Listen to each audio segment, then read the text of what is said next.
In September 2018, the Venta became the first container ship in history to transit the Northern Sea route across the top of Russia.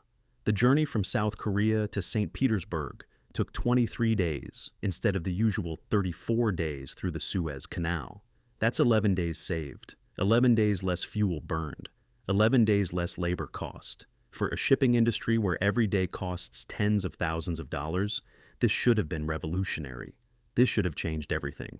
Except for one small problem. The route was only open for about 6 weeks that year. The rest of the time, it was locked under several feet of ice that would crush a ship's hull like a tin can. But here's what makes this story fascinating. Every single year, that window is getting longer. In 1980, the Arctic was ice-free for maybe 2 to 3 weeks per summer. By 2020, it was open for closer to 3 months. Scientists predict that by 2050, the Northern Sea route could be navigable for 6 months of the year. And by 2080, it might be ice-free year-round. Climate change is literally melting open a new ocean, a shortcut that connects Asia and Europe that's 40% shorter than the traditional routes through Suez or Panama. And this represents the biggest potential disruption to global shipping routes since the opening of the Suez Canal in 1869. We're talking about a $1 trillion shift in global trade flows. To understand this, you first have to understand just how massive the distance savings actually are. Right now, if you want to ship containers from Shanghai to Rotterdam, one of the world's busiest trade routes, you have 2 realistic options. You can go through the Suez Canal, which is about 11,200 nautical miles and takes roughly 34 days. Or you can go around the Cape of Good Hope at the southern tip of Africa, which is about 13,500 nautical miles and takes 40+ days. The Suez route is faster, but costs about $700,000 to $900,000 in canal fees for a large container ship. The Cape route avoids those fees, but burns way more fuel and takes longer. Now, compare that to the Northern Sea route across the top of Russia. Shanghai to Rotterdam via the Arctic is only about 7,400 nautical miles. That's 35% shorter than Suez and 45% shorter than the Cape. Those aren't minor savings, that's a fundamental geographic advantage. And in shipping, where every mile costs fuel, time, and money, distance is everything.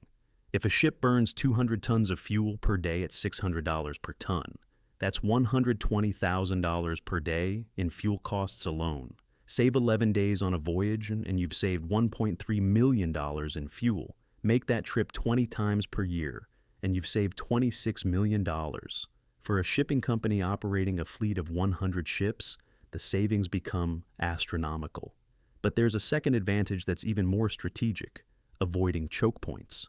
Right now, global shipping depends entirely on a handful of narrow passages that can be blocked, attacked, or shut down at any moment. The Suez Canal handles about 12% of global trade. The Strait of Malacca between Malaysia and Indonesia handles about 25% of global trade. The Strait of Hormuz near Iran handles about 21% of the world's oil shipments.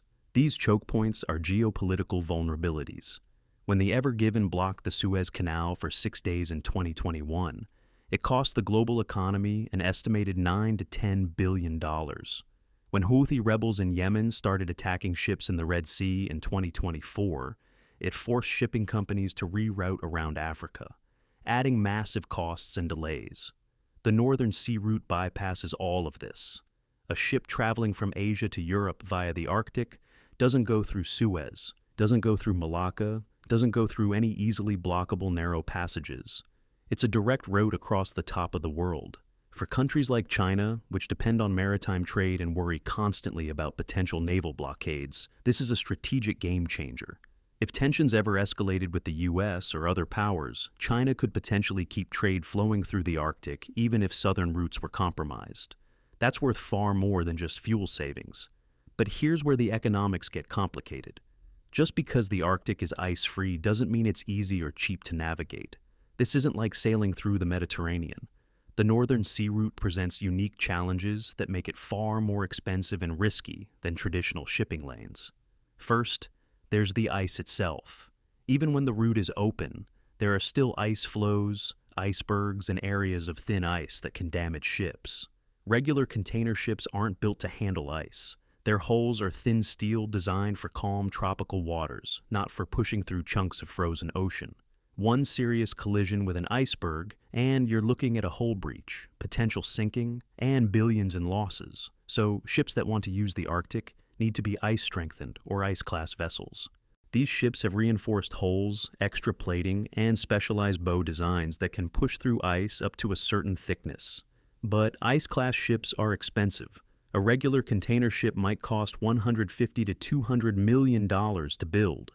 An ice-class vessel of the same size costs $250 to $300 million, roughly 50% more. They're also heavier, which means they burn more fuel even in open water. So you're paying a premium upfront and paying higher operating costs throughout the ship's lifetime. The question becomes, do the route savings offset the higher vessel costs? For most shipping companies, the math doesn't work yet. If the Arctic is only navigable 3 months per year, you can't justify buying expensive ice-class ships that sit idle the other 9 months. You'd need the route to be open at least 6 months, ideally year-round, before the economics make sense for regular commercial shipping. And we're not there yet. So right now, the Northern Sea Route is mostly used for specialized cargo Russian oil and gas, mining products, heavy machinery, where the high costs can be absorbed. Regular container shipping, which operates on razor-thin margins, mostly can't justify it. Then there's the insurance problem. Maritime insurance is all about risk calculation. Insurers know exactly how risky it is to sail through the Suez Canal or across the Pacific, because ships have been doing it for decades. They have massive amounts of data on accident rates, weather patterns, piracy risks, and everything else. But the Arctic? That's uncharted territory, literally. There aren't reliable charts for much of the Northern Sea Route because the seafloor topography was hidden under ice until recently. Insurers don't know where the shallow areas are, where the hidden rocks are, what the weather patterns will be. So they charge massive premiums for Arctic voyages, sometimes 50% to 100% higher than traditional routes. That eats into the cost savings from the shorter distance. There's also the rescue problem. If a ship gets into trouble in the Suez Canal, help is minutes away. There are tugboats, Coast Guard vessels, repair facilities, and entire industries built around supporting shipping traffic. If a ship gets into trouble in the Arctic, the nearest help might be hundreds of miles away. There are almost no ports, no repair facilities, no rescue infrastructure. If your engine fails or you hit ice and start taking on water, you could be stranded in one of the most hostile environments on Earth with no immediate help available. That's a terrifying risk for shipping companies and cargo owners. And then there's the environmental catastrophe risk. The Arctic is one of the most fragile ecosystems on the planet. If a ship sinks or spills fuel oil in the Arctic, the environmental damage would be catastrophic and nearly impossible to clean up. Cold water slows oil breakdown. Ice makes cleanup operations extremely difficult. The damage to wildlife, indigenous communities, and the ecosystem could last decades or longer. Environmental groups are already fighting to restrict or ban commercial shipping in the Arctic for exactly this reason. Some are pushing for the Arctic to be declared an international sanctuary off-limits to commercial exploitation. That's a political battle that could easily shut down the shipping route regardless of the economics. But there's another player in this game that changes everything: Russia. The Northern Sea Route runs along Russia's northern coast, and under international law, Russia has significant control over vessels transiting their territorial waters. Russia requires all ships using the Northern Sea Route to request permission, use Russian icebreaker escorts, pay transit fees, and follow Russian regulations. And Russia isn't shy about using this control as leverage. They've made it clear that access to the Northern Sea Route is conditional on good political relations. If you're a country or company that Russia doesn't like, they can simply deny you access or charge prohibitively high fees. Russia is also investing billions in Arctic infrastructure: ports, icebreakers, search and rescue facilities, military bases. They are building the Sabeta port complex on the Yamal Peninsula to handle LNG exports. They're constructing new nuclear-powered icebreakers that can escort multiple ships simultaneously. Russia sees the Northern Sea Route as a strategic asset that will give them enormous geopolitical leverage as the Arctic opens up. They want to be the gatekeeper to this trillion-dollar trade route. and that makes Western shipping companies nervous. Do you really want your global supply chain dependent on Russian approval? What happens if geopolitical tensions escalate, sanctions get imposed, or Russia decides to weaponize access to the route? This is already happening. After Russia's invasion of Ukraine in 2022, Western shipping companies largely stopped using the Northern Sea route. The risk of getting caught up in sanctions, losing access suddenly, or having ships seized became too high. Traffic dropped dramatically. This shows the fundamental problem. Even if the ice melts completely, the route's viability depends on stable geopolitical relations with Russia. And that's not something most companies are willing to bet their business on. But China has a different calculation. China is Russia's largest trading partner and has no such concerns about political access. Chinese shipping companies are investing heavily in ice-class vessels specifically designed for Arctic routes. China has declared itself a near-Arctic state, despite being nowhere near the Arctic, and is pushing what it calls the Polar Silk Road, an extension of the Belt and Road Initiative into the Arctic. China sees the Northern Sea route as a way to reduce dependence on routes that could be blockaded by the U.S. Navy in a conflict. They're willing to pay the premium costs and accept the risks because the strategic value is worth it. Russia and China are essentially forming a partnership, where Russia provides the infrastructure and access, and China provides the shipping volume and investment capital. Together, they could develop the Northern Sea route into a major trade corridor that bypasses Western-controlled choke points entirely. This is a nightmare scenario for U.S. and European strategists who've based their entire naval and trade security strategy on controlling key maritime passages. There's also a resource extraction dimension. The Arctic isn't just a shortcut, it's also sitting on massive untapped resources. The U.S. Geological Survey estimates the Arctic holds about 13% of the world's undiscovered oil, 30% of undiscovered natural gas, and vast mineral deposits including rare earth elements critical for electronics and batteries. As the ice melts, these resources become accessible, and whoever controls the shipping routes controls access to those resources. Russia is already extracting LNG from the Yamal Peninsula and shipping it via the Northern Sea route. Norway is exploring offshore oil in Arctic waters. Companies are eyeing mineral deposits in Greenland. This creates a feedback loop. Resource extraction in the Arctic generates shipping traffic, which justifies building more infrastructure, which enables more resource extraction, which generates more traffic. And all of this accelerates as the ice continues to melt. We could see the Arctic transform from a frozen wasteland into a major industrial and shipping zone within a few decades. But here's the dark irony.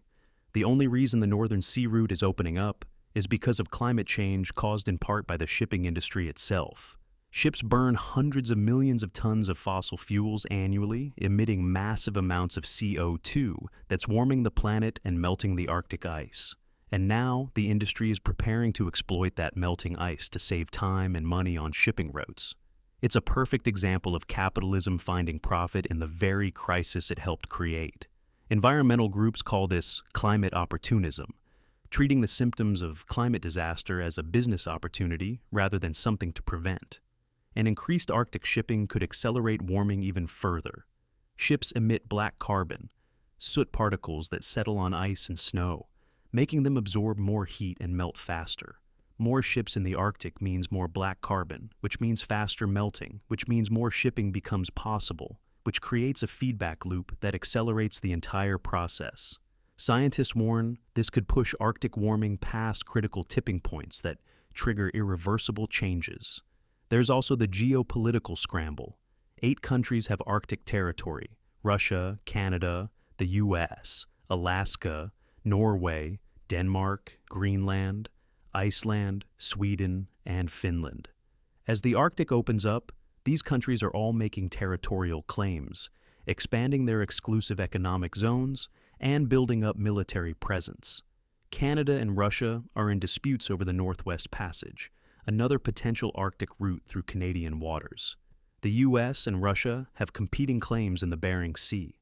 Denmark and Canada both claim Hans Island. These are Cold War-style territorial disputes heating up because the stakes have suddenly become massive. There's a very real possibility of military conflict over Arctic resources and shipping routes.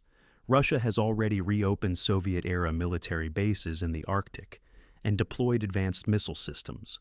NATO is conducting Arctic military exercises. The US is building new icebreakers for the first time in decades. China is building a polar research program that's clearly dual use for military purposes. Nobody wants to say it out loud, but everyone's preparing for the possibilities that the Arctic could become the next major zone of strategic competition between great powers. So, what does the future actually look like? In the most likely scenario, the Northern Sea Route gradually becomes more important over the next 20 to 30 years, as ice coverage continues to decline. It won't replace the Suez Canal. Traditional routes will still handle most traffic because they're reliable year-round and have established infrastructure. But the Arctic route will capture an increasing share, maybe 10% to 20% of Asia-Europe trade by 2050. Concentrated in the summer months, when ice coverage is minimal, this will be enough to shift billions in economic value and create strategic dependencies, but not enough to fundamentally reshape global trade geography. Russia and China will dominate this trade route. Western companies will use it selectively when economic and political conditions allow, but they won't build their supply chains around it because the geopolitical risks are too high. Insurance costs will remain elevated, but will gradually decline as more safety data accumulates and infrastructure improves. We'll see specialized Arctic shipping companies emerge that focus exclusively on this niche, similar to how some companies specialize in transporting oversized cargo or hazardous materials.